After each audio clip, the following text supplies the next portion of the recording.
let's say I have two intersecting line segments. So let's call that segment A, B, and then I have a segment, C, D. So that is C, and that is D, and they intersect right over here at point E. And let's say we're given that this angle right over here, that the measure of angle, that B is kind of, I don't know why I wrote it so far away. So let me make that a little bit closer. Let me make that B a little bit closer. So let's say, we'll do that in yellow. Let's say that we know that the measure of this angle right over here, angle BED, let's say that we know that that measure is 70 degrees. Given that information, what I want to do, based only on what we know so far, not using a protractor, what I want to do is figure out what the other angles in this picture are. So what's the measure of angle CEB, the measure of angle AEC, and the measure of angle AED. So the first thing that you might notice when you look at this, I've already told you that this is a line segment and that this is a line segment. You see that angle BED and angle CEB are adjacent. They are adjacent. And we also see that if you take the outer sides of those angles, it forms a straight angle. And we also see that angle CED is a straight angle. CED is a straight angle. Straight angle. So we know that these two angles must also be supplementary. They're next to each other and they form a straight angle when you take their outer sides. So we know that angle BED and angle CEB are supplementary, which means they add up to, or that their measures add up to 180 degrees. Supplementary angles, which tells us that the measure of angle BED plus the measure of angle CEB, and I keep writing measure here. Sometimes you'll just see people write angle BED plus angle CEB is equal to 180 degrees. Now we already know the measure of angle BED is 70 degrees. So we already know that this thing right over here is 70 degrees. And so 70 degrees plus the measure of angle CEB is 180 degrees. You subtract 70 from both sides, and we get the measure of angle CEB is equal to 110 degrees. I just subtracted 70 from both sides of that. So we figured out that this right over here is 110 degrees. Well, that's interesting. And I went through more steps than you would if you were doing this problem quickly. If you did this problem quickly in your head, you say, look, this is 70 degrees. This angle plus this angle would be 180 degrees. So this has to be 110 degrees.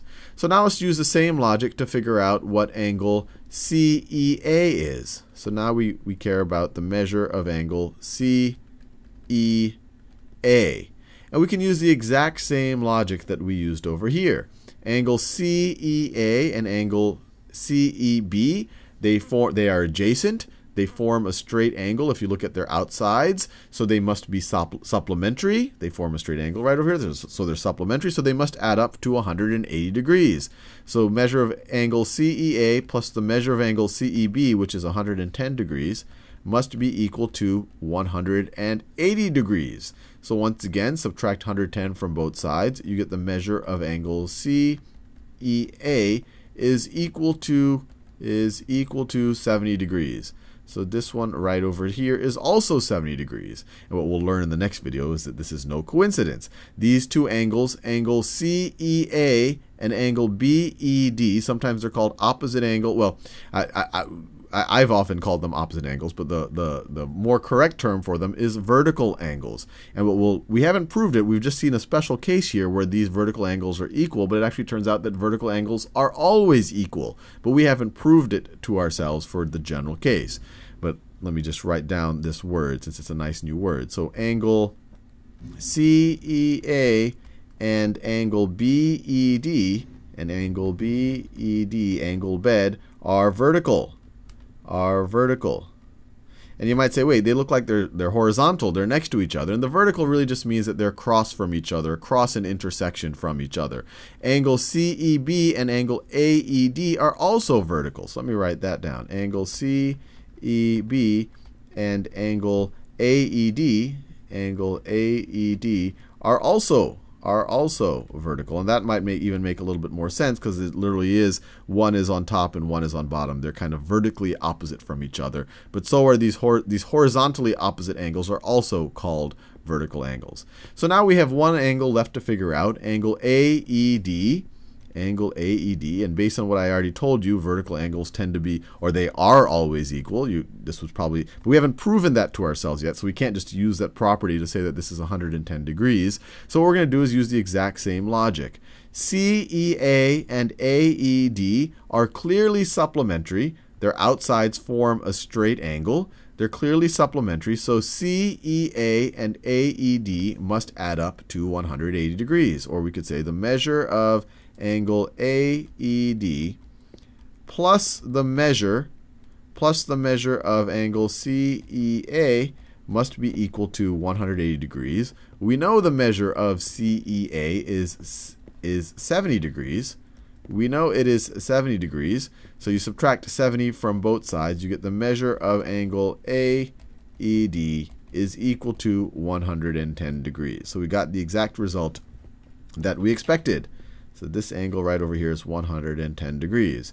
And so if you take any of the adjacent angles that their outer sides form a straight angle, you see they add up to 180. This one and that one add up to 180. This one and that one add up to 180. This one and that one add up to 180. And this one and that one add up to 180. If you go all the way around the circle, you'll see that they add up to 360 degrees because you literally are going all the way around. So 70 plus 110 is 180. Plus 70 is 250, plus 110 is 360 degrees.